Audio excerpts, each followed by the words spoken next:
Hi Kelly, I really liked your video.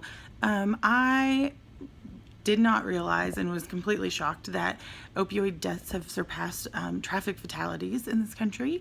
That is shocking, and really just shows the need to, or shows where there's a need to work on that in this country and really prevent opioid addiction and work on treatment for those who are already addicted.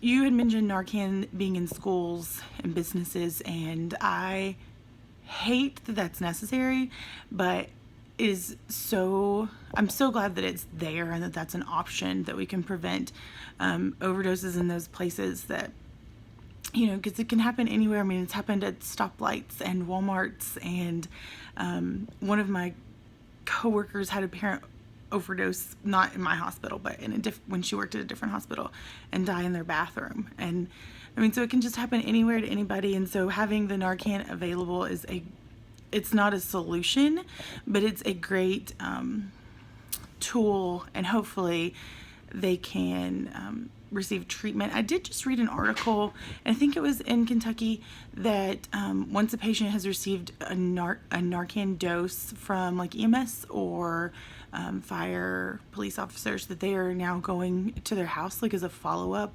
and giving them resources on treatment. And I think that's a great idea.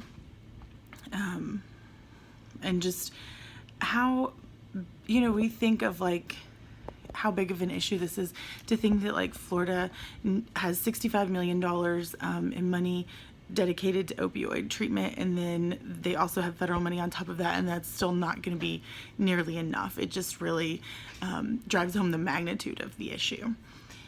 So your information on acupuncture was really interesting. It's not something that I really, to be honest, it's something that I've always kind of considered to be like pseudoscience kind of woo treatment, and I know that's probably not the best way to think about it, but so I was really surprised to learn that it's used as for fertility. That was interesting.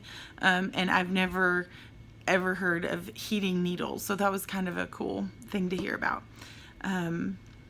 It made me curious if there were acupuncturists where I live, and I looked it up, and there are several. I think I only saw a couple that were physicians doing it, but there were several also clinics, which I don't think would probably be the best way. You mentioned to make sure it was a licensed provider. So it's not something that I think I can really use in my practice a whole lot, just because I don't see it going over well trying to use a bunch of little needles in my pediatric patients. I don't think that they'll like that. We try to avoid needles as much as we can, but it is something that we, in pediatrics, we take care of the whole family, and we take care of many families with parents who have opioid addictions and chronic pain problems, and we really treat them as well a lot of times, especially if it's something that we have resources available to help them with. So it is just an extra resource to know about and to be mindful, and thank you for presenting it.